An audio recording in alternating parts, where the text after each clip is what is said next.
I'm Tyler Reynolds, 34, and 2 years ago I finally achieved my dream of owning a beachfront property.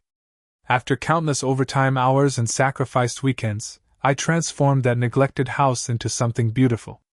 Then last Sunday, my sister Vanessa walked in with our parents, Smirked, and dropped a bomb that shattered everything. The worst part wasn't her claim on my house, it was seeing my mother nod in agreement. But instead of exploding, I made one phone call that changed everything.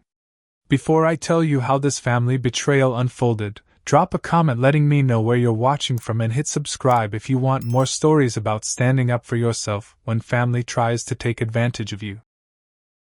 Growing up in our middle-class neighborhood in Seattle, I always felt like I was running a race with weights tied to my ankles while my sister Vanessa sprinted freely ahead. She's 3 years younger than me, and from my earliest memories, it seemed like our parents Gregory and Patricia Reynolds had 2 different rulebooks for raising us. For my 10th birthday, I got a small gathering with 3 friends at the local pizza place. 2 months later, Vanessa turned 7, and our parents rented out an entire roller skating rink, hired a professional face painter, and ordered a custom 3-tier cake that probably cost more than all my birthdays combined. When I asked why her party was so much bigger, my mom just said, "Your sister is more social, Tyler. She needs these things." The pattern continued through our school years.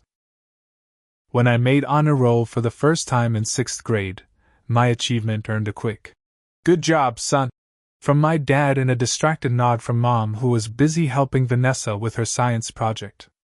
But when Vanessa brought home her first A in math that same year, our parents took her out for a special dinner and bought her a new bike as a reward. "Your sister struggles more with numbers," they explained. "We need to encourage her efforts." By high school, I'd internalized that my accomplishments were expected, not exceptional. I graduated 3rd in my class, earned a partial scholarship to the University of Washington, and worked 30 hours a week at a local computer repair shop to cover the rest of my expenses. Meanwhile, Vanessa changed her major 3 times at UCLA, a school our parents paid for entirely, along with her apartment and living expenses. Whenever I mentioned the disparity, my father would say, "Your sister needs more support to find her way." You've always been independent, Tyler. After college, I landed an entry-level programming job at a tech startup. The hours were brutal, often 80 hours a week, but I was determined to prove myself. While I ate ramen in my shared apartment and poured every spare dollar into student loan payments, Vanessa graduated with an art history degree and promptly decided she wanted to explore other career options. Our parents funded her exploration phase, which included a 6-month trip to Europe to find herself, and 3 different career training programs she never completed. Within 5 years, I'd worked my way up to senior developer, then team lead at Pixelwave Technologies. My salary had tripled, and I was finally debt-free with a growing savings account. Vanessa, meanwhile, had cycled through jobs in retail, marketing, and event planning, never staying anywhere longer than 8 months. Each time she quit or was let go, our parents would cover her rent until she found something new. "Your sister is creative," my mother would explain during our monthly phone calls. "Creative people often take longer to find their path." I never argued. What was the point? I'd learned early that achieving success on my own terms was the only validation I could count on. When I was 12, our family took a rare vacation to the Oregon coast. We stayed in a modest motel, but I spent hours walking along the shore, watching the sunset reflect off sprawling beachfront homes with wide decks and panoramic windows. I promised myself that someday, I'd own one of those houses, a place where I could fall asleep to the sound of waves and wake up to endless horizon. 22 years later, after countless sacrifices and focused determination, I was finally in a position to make that childhood dream come true. I'd been saving aggressively, investing wisely, and building my credit. When I mentioned to my parents that I was house hunting along the Oregon coast, my father seemed genuinely proud for once. My mother was more reserved, asking practical questions about maintenance costs and property taxes. Vanessa's reaction was different. "Must be nice to have so much money you can just buy vacation homes," she said during a family dinner where I'd shared my plans. Some of us are still trying to pay rent on a one-bedroom apartment. I ignored the jab. At 31, I'd earned this opportunity through years of hard work, while Vanessa, at 28, was still receiving monthly supplements from our parents to cover her expenses. I didn't need her approval, but her dismissive attitude was an early warning sign I should have heeded. When I finally found the perfect property, a 1970s beachfront home in Cannon Beach that needed significant updating but had breathtaking views and solid bones, I invited my family to see it before I made an offer. My father walked the property with genuine interest, asking thoughtful questions about my renovation plans. My mother fretted about the amount of work needed but seemed supportive. Vanessa walked through the house with a strange expression, somewhere between envy and calculation. "This is a lot of house for one person," she commented, running her hand along the dusty mantel of the stone fireplace. "Seems wasteful." "It's an investment," I explained. "And a dream I've had since I was a kid." She shrugged. "If you want to show off how successful you are, there are cheaper ways to do it." Her words stung, but I didn't let them deter me. This house represented everything I'd worked for: independence, security, and the fulfillment of a promise I'd made to myself decades ago. What Vanessa or anyone else thought about it didn't matter. Or so I believed at the time. Finding the perfect beachfront property wasn't easy, but the moment I stepped onto the weathered deck of the 1970s cedar-sided home in Cannon Beach, Oregon, I knew I'd found it. Despite the dated interior, water damage in the kitchen, and questionable electrical work, the location was unbeatable, perched on a small bluff with private beach access and panoramic views of Haystack Rock and the Pacific Ocean. The asking price was $850,000, steep, but actually undervalued for the location. Years of living well below my means while my tech career flourished had positioned me perfectly for this opportunity. I'd saved nearly $300,000 for a down payment and maintained an excellent credit score. Still, securing the mortgage required extensive financial documentation and several anxious weeks of waiting. When my loan officer Carson finally called with approval, I nearly dropped the phone. "Congratulations, Mr. Reynolds. You're about to become a beach homeowner." To boost my renovation budget, I took on additional consulting projects on weekends, often working 70-hour weeks for months. Friends thought I was crazy when I declined invitations to parties or weekend trips, but they couldn't understand what this house meant to me. It wasn't just a property. It was tangible proof that I could achieve anything through determination and hard work. The day I received the keys from the elderly seller, Mrs. Abernathy, she squeezed my hand and said, "This house has been in my family for 40 years. We've had many happy memories here. I'm glad it's going to someone who appreciates it." I promised her I would honor the home's history while bringing it into the present.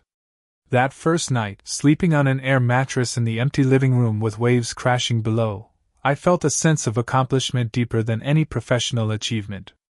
This was mine. Every weathered board, rusty nail, and salt-stained window belonged to me, Tyler Reynolds, the kid who once pressed his face against car windows to glimpse houses like this. The renovation quickly proved more challenging than anticipated. The home's exposure to coastal elements had caused extensive hidden damage. What should have been a simple kitchen remodel turned into a complete tear-out when we discovered black mold behind the cabinets. The electrical system wasn't just outdated, it was dangerous, requiring a complete rewiring. The plumbing leaked in multiple places, and the foundation needed reinforcement on the ocean-facing side. Every weekend for 14 months, I made the 3-hour drive from Seattle to Cannon Beach, often arriving late Friday night and working until the last possible moment Sunday evening before heading back. I learned to hang drywall, install tile, and refinish hardwood floors through YouTube tutorials and plenty of trial and error. For specialized work, I hired local contractors, quickly learning that coastal renovation costs were significantly higher than inland prices. My initial renovation budget of $100,000 eventually stretched to $175,000 as one surprise after another emerged from behind walls and under floors. Despite the challenges, watching the transformation was incredibly rewarding. The dark, compartmentalized rooms opened up into a bright, flowing layout. Floor-to-ceiling windows replaced small, outdated ones, bringing the spectacular ocean view into every room. The dated kitchen became a chef's dream with custom cabinets, quartz countertops, and high-end appliances. 3 small bathrooms were consolidated into 2 luxurious ones with rainfall showers and heated floors. The crowning achievement was the 800-square-foot deck that wrapped around the ocean side of the house. I spent 6 weekends just on that project, carefully selecting weather-resistant materials that would withstand coastal conditions while creating the perfect outdoor living space for watching sunsets and storm watching. When the basic renovations were complete, I invited my family for a weekend stay. My father Gregory whistled appreciatively as he toured the transformed space. "You've done something remarkable here, son," he said, clapping me on the shoulder. "This would make a perfect retirement spot for your mother and me someday." I laughed, taking it as a compliment rather than a hint. "Thanks, Dad. You're welcome to visit anytime." My mother Patricia was more reserved in her praise, pointing out areas that still needed work and questioning whether certain design choices were practical for a family. I reminded her that I wasn't planning for a family home. This was my personal retreat. Vanessa's reaction was the most telling. She walked through each room with an appraising eye, making comments that sounded like compliments but felt like criticisms. "It's very masculine. I guess that works for a bachelor pad." Or, "These countertops must have been expensive. Seems extravagant for a place you'll only use occasionally." Over the next few months, I noticed Vanessa finding more reasons to visit the beach house. She'd bring friends for girls' weekends, when she knew I wouldn't be there, always asking for the keys with casual entitlement. "You're not using it this weekend, right? Seems a waste to leave it empty." Each time, I reluctantly agreed, telling myself that sharing with family was the right thing to do. But I'd often arrive to find wine stains on my new furniture, dirty dishes in the sink, and sand tracked across freshly finished floors. When I mentioned these issues to Vanessa, she'd dismiss my concerns. "That's what cleaning services are for, right? You can afford it." Despite these annoyances, the beach house became my sanctuary from the high-pressure tech world. On Friday evenings, I'd feel the weight lift from my shoulders as I drove across the Astoria Megler Bridge, leaving Seattle's corporate intensity behind. Weekends were spent walking the beach at dawn, working from the deck during the day, and falling asleep to the rhythm of waves. The pride I felt in creating this haven through my own efforts made every sacrifice worthwhile. If only I'd recognized the storm gathering on my peaceful horizon. About a year after completing the major renovations, I began noticing subtle changes in the house after Vanessa's visits. A painting I'd hung in the guest bedroom appeared in the master suite. Furniture had been rearranged in the living room. My favorite reading chair had been moved from its perfect ocean view spot to an awkward corner. Each time I questioned these changes, Vanessa would shrug. "I thought it looked better this way." Initially, I brushed off these territorial markers as harmless, if annoying, quirks of my sister's personality. But when she called one Tuesday afternoon with an unusual request, alarm bells started ringing. "Tyler, I need a key to the beach house," she said without preamble. "You already have the code to the lockbox," I reminded her.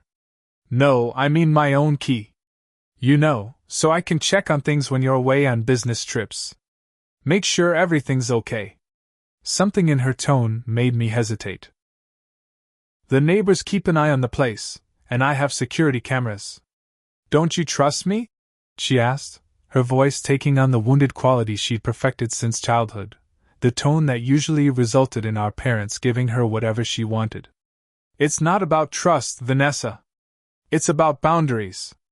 She hung up abruptly, and within an hour, my mother called. "Your sister is very upset," Patricia began without greeting. "She's only trying to help with the family beach house." The phrase stopped me cold. "Mom, it's not the family beach house. It's my house. I bought it.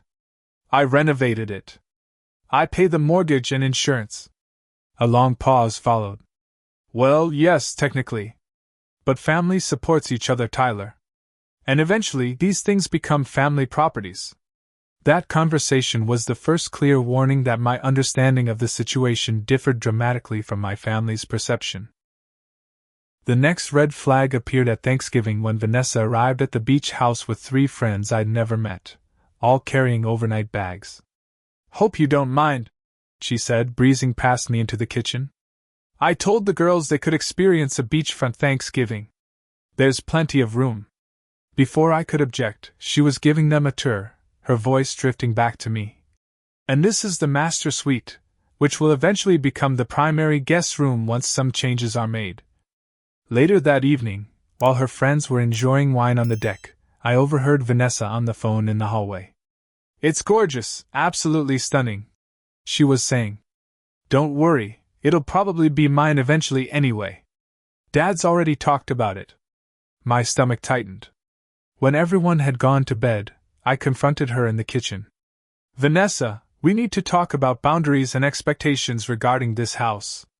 She rolled her eyes. "Don't be so uptight. We're family. That doesn't mean communal ownership of everything I've worked for. Dad always talked about having a family beach house we could all share," she countered. "This is just making his dream come true." The next morning, I pulled my father aside while everyone was preparing breakfast. "Dad, have you been telling Vanessa that my beach house will eventually belong to her or the family?" He looked uncomfortable, eyes darting to where my mother was arranging muffins on a plate. "Not exactly.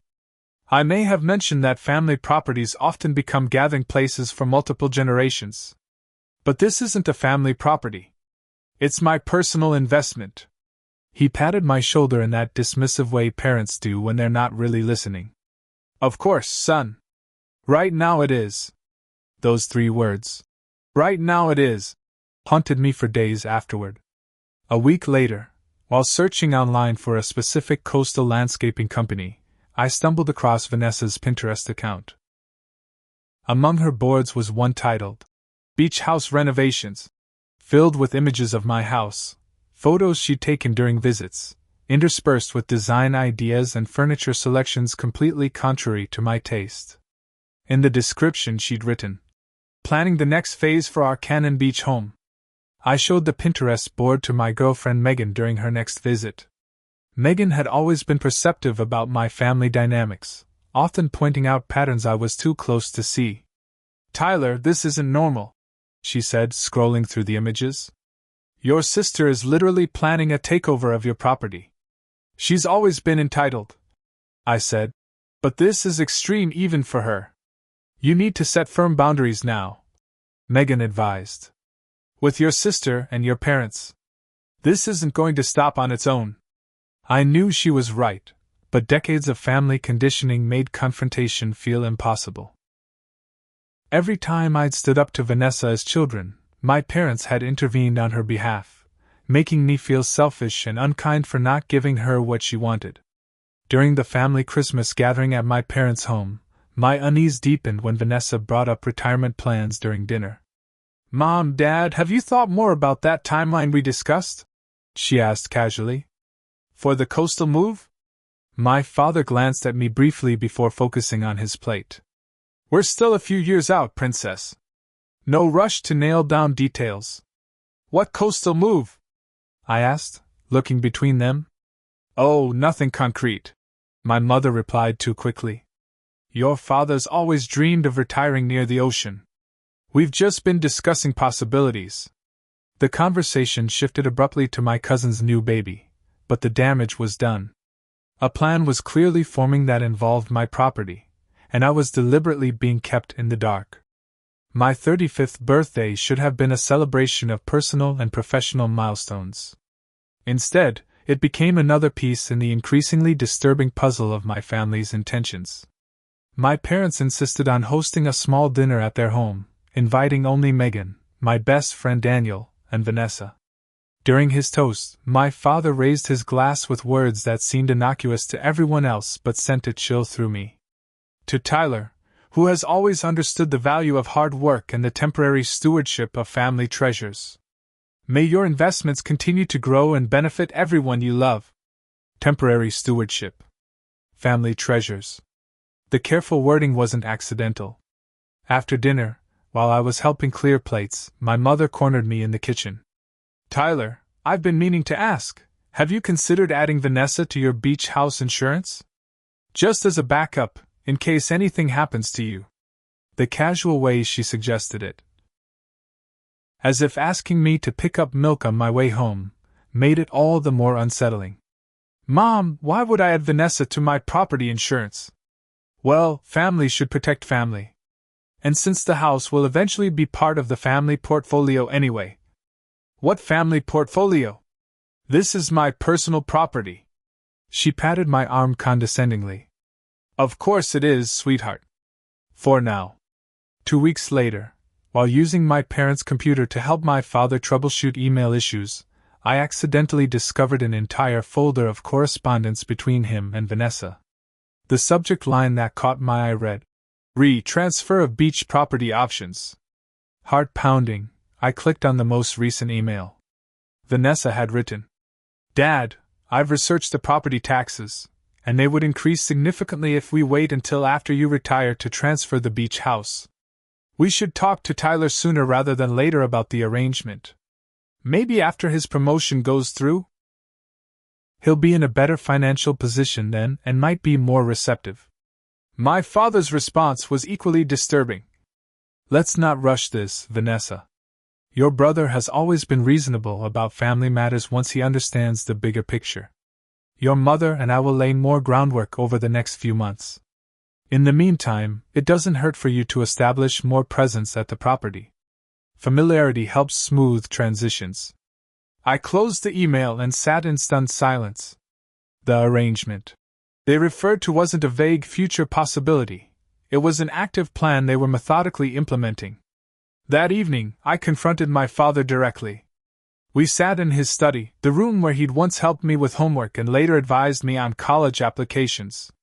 "Dad, I found the emails about the beach house. What's going on?" His expression shifted from surprise to resignation.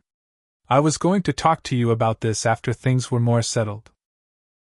"Talk to me about giving away my house?" He sighed heavily. "It's more complicated than that, Tyler. Your mother and I have always tried to balance things between you and your sister. You're doing so well financially, and Vanessa will need more security in the future. So because I worked hard and made good choices, I should give up something I earned to compensate for Vanessa's poor decisions? That's not fair, son. Your sister has different talents and challenges. Family supports each other. I may have mentioned that the beach house would be good for family use in retirement. It would give your mother and me a place to enjoy our later years, and eventually provide security for Vanessa. You may have mentioned it? Dad, you and Vanessa have been actively planning this behind my back." He looked genuinely confused by my anger. "We're family, Tyler. Family property stays in the family." I left my parents' house that night with clarity I'd never had before. This wasn't a misunderstanding, it was a deliberate strategy to transfer my hard-earned asset to my sister under the guise of family support. The next day, I scheduled a meeting with attorney Franklin Bennett, a partner at a respected Seattle law firm who specialized in property law. I brought all my documentation, purchase agreement, mortgage, insurance, renovation receipts, property tax statements, everything proving my sole ownership. "Legally, your position is unassailable," Franklin assured me after reviewing the documents. "No verbal promises or family expectations can override your clear title to the property. But they seem to think there's some arrangement in place," I explained. "Unfortunately, I've seen this before. Family members sometimes develop an entitlement to assets they haven't earned. Unless you've signed something or made legally binding promises, they have no claim." His words were reassuring, but I knew legal rights wouldn't prevent the emotional fallout that was brewing. Later that week, I received a call from Carl Jacobson, my neighbor at the beach house. "Tyler, I thought you should know your sister has been here almost every weekend this month. Last night there were at least 15 people at the house. Pretty loud party. I didn't authorize any gathering," I said, anger rising. "Was there any damage?" "Can't say for sure, but I saw someone fall against the railing on your deck." Heard a crack. Might want to check it out. I drove to Cannon Beach the next morning, taking a personal day from work. The house was empty when I arrived, but the evidence of Vanessa's unauthorized party was everywhere. Empty bottles, food stains on the new sofa, cigarette burns on the deck railing, and a broken baluster that could have resulted in someone falling 15 feet to the rocks below. I texted Vanessa a photo of the damage. "We need to talk about this." Her response came hours later. "Chill out. I'll have it fixed next time I'm there." I called a family meeting at my parents' house, determined to establish clear boundaries once and for all. Vanessa arrived late, looking irritated at being summoned. "This intervention feels a little dramatic," she said, dropping onto the couch. I placed photos of the damage on the coffee table. "This is not acceptable. You can't use my house for parties without permission, especially when it results in property damage." "Gah, Tyler, it's just a little wear and tear. That's what happens when people actually enjoy a space instead of treating it like a museum. The issue isn't the damage, it's that you seem to think you have rights to my property that you don't have." Vanessa's eyes filled with tears, her standard response when confronted. "I can't believe you're being so selfish about this. Dad always said the beach house would be for all of us to enjoy." My mother immediately moved to Vanessa's side. "Tyler, your sister is just excited about the future. There's no need to be so harsh." My father sat uncomfortably silent, looking anywhere but at me. "From now on, no one uses the beach house without my explicit permission each time," I stated firmly. "And I'll be changing the security codes and installing cameras." Vanessa stormed out, my mother following to console her. My father finally spoke. "Son, I think you're overreacting. We're talking about family here." "Exactly, Dad. Families should respect boundaries and not try to claim things that don't belong to them." I left feeling both resolute and deeply sad. The next day, I had new smart locks installed at the beach house and set up additional security cameras. I didn't share the new access information with anyone in my family. In my gut, I knew these measures were treating symptoms rather than the disease. Something bigger was coming, and all I could do was prepare myself. The confrontation I'd been dreading finally arrived on a Sunday afternoon in late April. I'd spent the weekend at the beach house finishing the deck repair that had been damaged during Vanessa's unauthorized party. The weather had been perfect, clear blue skies, moderate temperatures, and gentle ocean breezes that made the physical labor almost meditative. I was just cleaning up my tools when I heard cars pulling into the gravel driveway. Through the floor-to-ceiling windows, I watched my sister's white Audi stop beside my parents' familiar blue sedan. Something about their synchronized arrival sent warning signals through my body. My father emerged first, looking uncomfortable in the way he always did when conflict loomed. My mother stepped out next, her posture rigid with determination. Vanessa was last, and even from a distance, I could see the triumphant smirk playing at the corners of her mouth. I met them at the front door, tools still in hand. "This is a surprise." I wasn't expecting company. No one acknowledged my statement. Instead, they filed past me into the living room as if arriving for a scheduled appointment. Vanessa did a slow turn, taking in the space with new eyes, proprietary eyes. "The place looks good," she said casually. "Though I'll probably change those awful blue couches. They don't really work with the ocean view."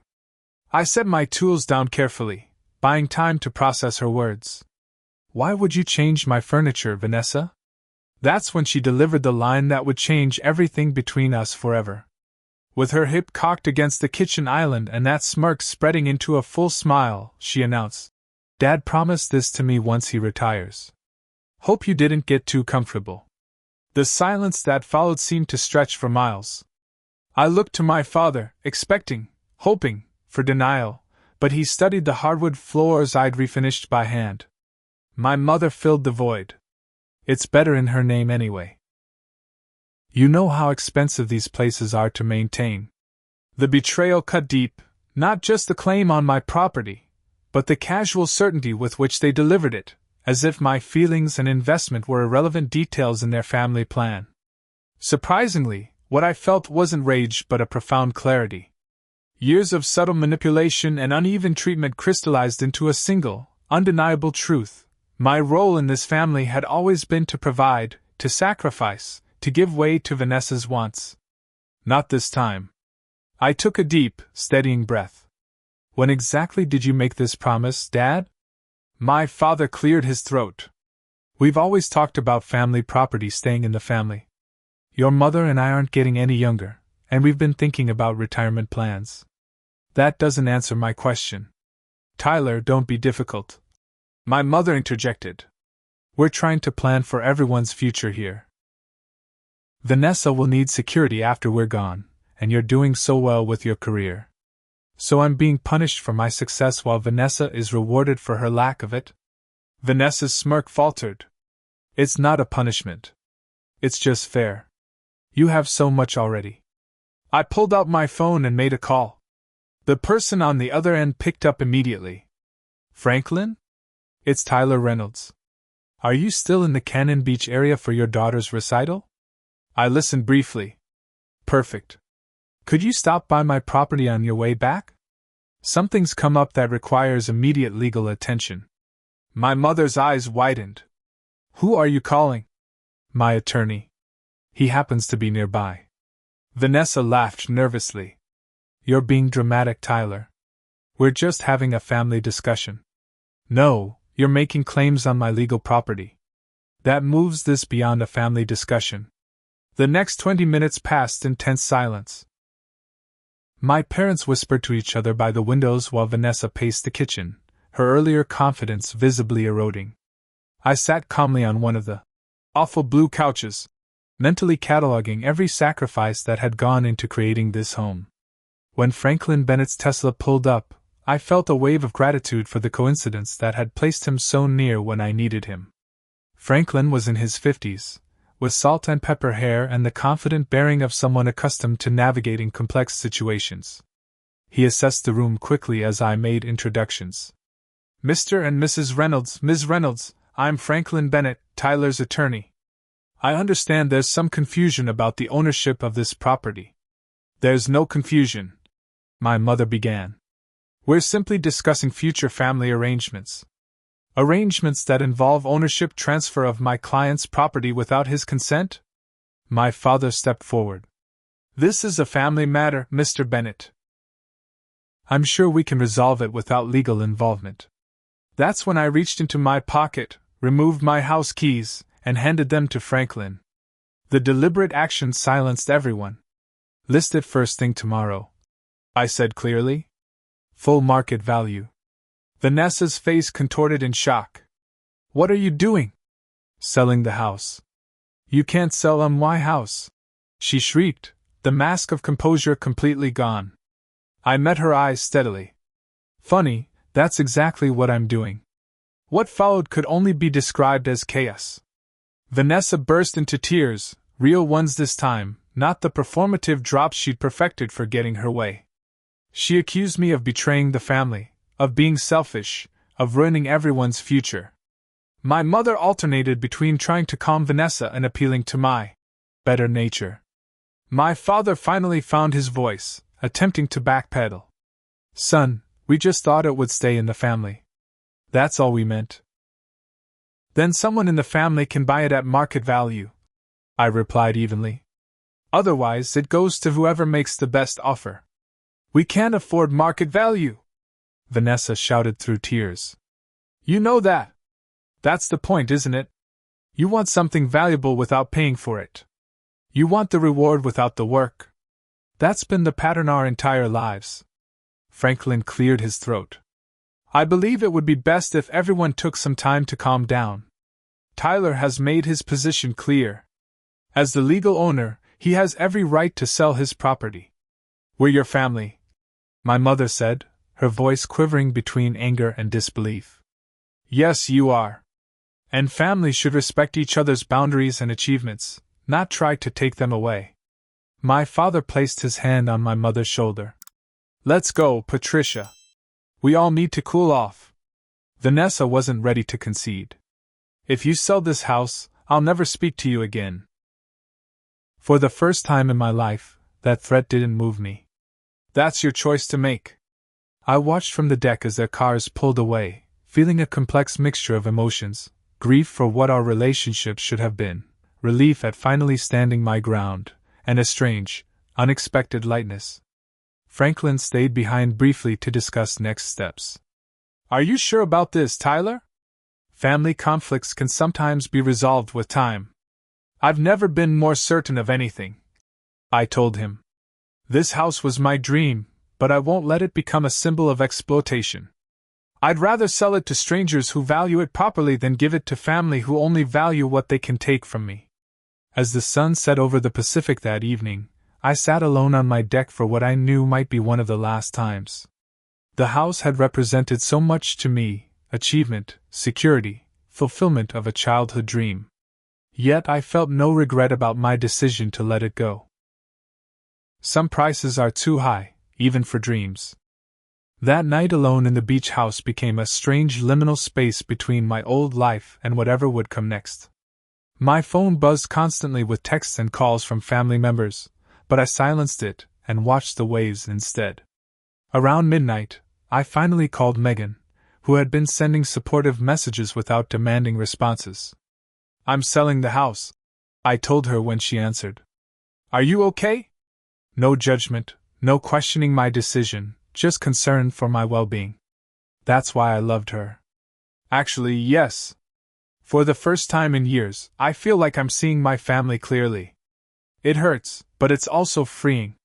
Do you want me to come down there? Not tonight. I need this time alone. But thank you for offering. The next morning, my phone showed 17 missed calls, 8 from Vanessa, 5 from my mother, 3 from my father, and 1 from a cousin who'd undoubtedly been recruited to intervene. I had 32 text messages, ranging from Vanessa's initial rage, "You're dead to me," to my mother's guilt trips, "This is killing your father," to eventual desperate bargaining. "Maybe we can work out a compromise." I responded to none of them. Instead, I called Franklin and confirmed my instructions to list the property immediately. By noon, he had a photographer scheduled and preliminary listing documents prepared.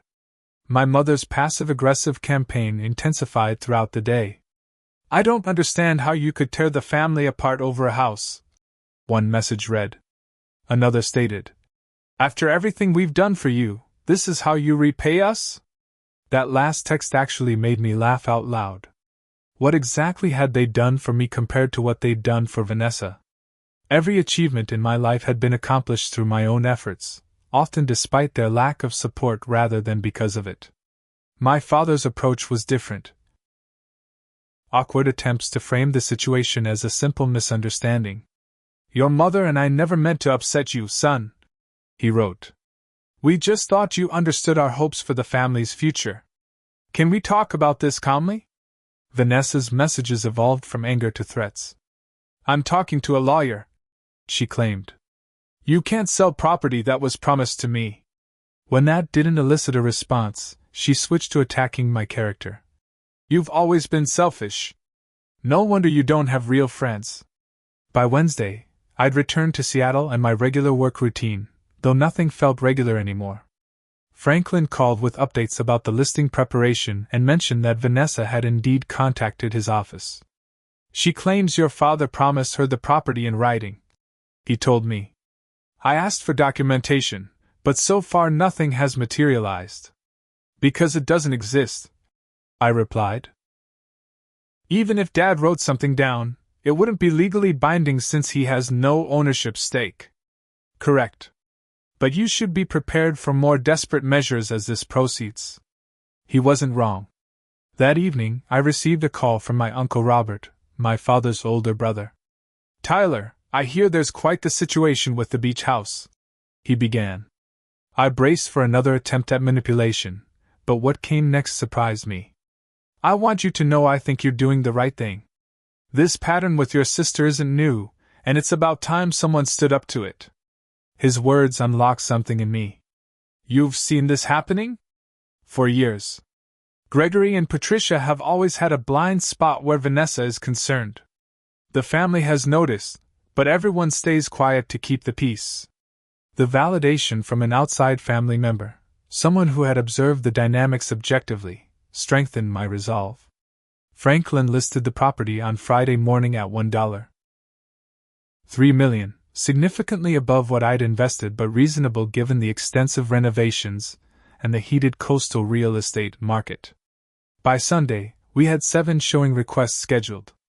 Vanessa's response to the listing was to appear at the first open house, tearfully telling potential buyers about her brother's mental health issues, and claiming there were legal complications with the property. Franklin had anticipated something like this and had arranged for security, who politely but firmly escorted her from the premises. That evening, I received an email from my father with the subject line, "What your sister doesn't know."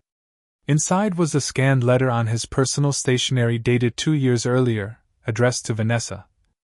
"My dearest Vanessa, as we've discussed, once I retire in approximately 5 years, your mother and I intend to transfer Tyler's beach house to your ownership. He has always understood that family property eventually becomes shared legacy. You'll be responsible for allowing us usage rights during our lifetime, after which the property will be fully yours." The letter continued with details about tax implications and maintenance expectations. I forwarded it to Franklin without comment. His response came within the hour. "This confirms the intentional nature of their plan, but has zero legal weight. If anything, it strengthens our position by demonstrating their deliberate attempt to claim your property without your knowledge or consent." 2 weeks into the listing, we received multiple offers. The highest came from a tech executive from San Francisco, $1.5 million, $200,000 above asking price, with minimal contingencies. Franklin advised accepting it, and I agreed. With the sale pending, I needed to pack up my personal belongings. Megan offered to help, understanding how emotionally charged the task would be. We spent a quiet weekend boxing up books, artwork, and kitchenware, each item triggering memories of my time in the house. "Are you sure you're okay with this?" Megan asked as we wrapped the hand-blown glass lighting fixtures I'd commissioned from a local artisan. "I'm not okay with the circumstances that made it necessary," I admitted. "But I'm at peace with the decision itself." The day before closing, Vanessa made one final desperate attempt to block the sale. She filed an emergency injunction claiming partial ownership based on verbal family agreements and improvements she'd made to the property. The judge dismissed it within hours due to lack of evidence and standing. When I received notification that the funds had been transferred and the sale was complete, I felt an unexpected emotional release. The beach house had been my dream, but it had also become a battlefield. Letting it go meant freedom from that conflict. As a final step in the process, I agreed to meet with Vanessa at a neutral coffee shop in Seattle. She arrived looking haggard, the polished facade cracked by weeks of unsuccessful manipulation. "I can't believe you went through with it," she said without greeting. "I can't believe you thought I wouldn't." She stared into her untouched coffee. "You know Mom and Dad are devastated. They're upset that their plan to take something from me didn't work. That's different from devastation. It wasn't about taking from you." Her voice rose, drawing glances from nearby tables. "It was about family security. You've always had everything so easy." I nearly laughed at the absurdity. "Easy? I worked through college while you had a free ride. I took entry-level jobs and worked my way up while you bounced between careers with our parents' financial safety net. I saved for years to buy that house while you've never saved for anything." Tears filled her eyes. But for once, I recognized they weren't manipulative tears but perhaps the first honest emotion I'd seen from her in years. "I can't compete with you, Tyler. I've never been able to. Mom and Dad knew that. They were just trying to balance things. By giving you what I earned. By making sure I had something too." She wiped angrily at her eyes. "Do you know what it's like growing up with perfect Tyler? Every teacher comparing me to you. Every family friend asking why I couldn't be more like my brother? So this was revenge? Taking my house because you resented my success? It wasn't like that." But her eyes said otherwise. "Vanessa, I would have helped you buy your own place. I would have supported you building your own success. But you wanted mine pre-made, handed over without effort. She had no answer for that. As I stood to leave, she asked, "Will we ever be okay again? As siblings?" "I don't know. That depends on whether you ever recognize what happened here, and your part in it." The final conversation with my parents came a week later. I agreed to meet them for dinner, setting clear boundaries about what I was willing to discuss. My mother spent the first 20 minutes alternating between cold silence and passive-aggressive comments about family loyalty. My father seemed deflated, the orchestrator whose carefully arranged plan had collapsed. "I hope you're satisfied," my mother finally said directly. "Your sister is heartbroken, and our retirement plans are ruined. Plans that involve taking my property without my consent," I reminded her. "Plans you hid from me while pretending to support my dreams." "We did support your dreams. We've always been proud of your success." While simultaneously planning to redistribute that success to Vanessa, my father finally spoke up. "We just wanted what was best for both our children." "No, Dad. You wanted what was easiest." It was easier to take from me than to help Vanessa stand on her own feet. It was easier to manipulate me than to address the real problems. He had no response, and for the first time, I saw shame in his eyes, not for the scheme itself, but for its failure. The dinner ended with no resolution, but I hadn't expected one. Some wounds take years to heal, if they ever do. As I drove home, I realized this painful rupture had been both inevitable and necessary. The family dynamics that had shaped my childhood were finally exposed, and while the truth hurt, living in the shadows of manipulation had hurt more. The final numbers on the beach house sale were impressive. After repaying the remaining mortgage and covering selling costs, I walked away with nearly $650,000 in profit. But the true value of the experience wasn't financial. It was the clarity it brought to my life and relationships. In the months that followed, I established firm boundaries with my family. We communicated through occasional text messages and obligatory holiday gatherings, but the pretense of closeness was gone. Strangely, there was honesty in this new distance that had never existed in our forced intimacy. 3 months after the sale, I received an unexpected request from Vanessa asking to meet. We sat at the same coffee shop as before, but something in her demeanor had changed. "I've been in therapy," she began without preamble. "Turns out I have some issues to work through." I nodded, waiting. "I'm sorry about the beach house," she continued. "Not just for trying to take it, but for what that revealed about me. About us as a family." "What did it reveal?" I asked, curious whether her insight matched my own. She twisted her coffee cup nervously. "That I've spent my life feeling entitled to things I didn't earn. That Mom and Dad created this dynamic where you were expected to be the provider, and I was expected to be the receiver." She looked up at me. "And that I participated in that because it was easier than building something myself." Her self-awareness surprised me. That couldn't have been an easy realization. It wasn't. It still isn't. But it's better than living in denial. She hesitated. "There's something else you should know. Mom and Dad didn't just promise me the beach house. They've been promising me pieces of your life for as long as I can remember." "What do you mean?" "When you got that scholarship to the advanced summer program in high school, Dad told me not to worry about applying because he'd make sure I got to go to Europe instead. When you bought your first car with money from your programming job, Mom took me shopping for a newer model and told me it was only fair since you had all the natural advantages." She looked genuinely ashamed. There's a lifetime of examples. This confirmation of what I'd always suspected, that my achievements had been systematically counterbalanced with gifts to Vanessa, didn't hurt as much as it might have before. I'd already accepted the truth. "Why are you telling me this now?" "Because I want to try to have a real relationship with my brother. Not based on competition or resentment or manipulation. I wasn't ready to fully trust this new version of my sister, but I appreciated her effort. That would take time, Vanessa. And consistent behavior, not just words." "I know. I'm willing to put in that time if you are."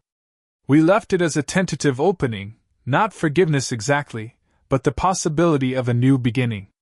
My relationship with my parents took longer to address. My father reached out first, asking to meet me alone. We sat in a park near my apartment, the neutral territory making it easier to speak honestly.